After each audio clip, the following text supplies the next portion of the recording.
41 days na lang, Pasko na. Nagsimula ng dayuhin ng magbabarkada o mga pamilya ang ilang pasyalang swak sa Christmas bonding. Narito ang unang balita.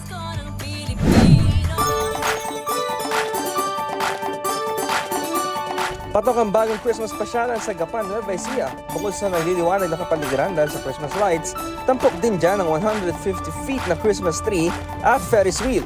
Isa ring atraksyon dyan ang Lumang Gapan, kung saan makikita ang mga lumang estruktura. Ayon sa lokal na pamahalaan, karamihan sa mga ginamit sa paggawa ng mga dekorasyon, recycled materials. Level up naman ng mga dekorasyon sa tinaguriang Christmas Capital of the Philippines, ang San Fernando sa Pampanga. Agaw atensyon ang giant lantern sa isang parke. Gawa yan mismo ng mga kilalang lantern makers sa syudad. Ang mga kaposte sa kalsada, binihisa naman ang mga parol. Pwede rin tumambay, kumain at mag-enjoy sa ilang activities sa Paskuhan Market at Food Bazaar.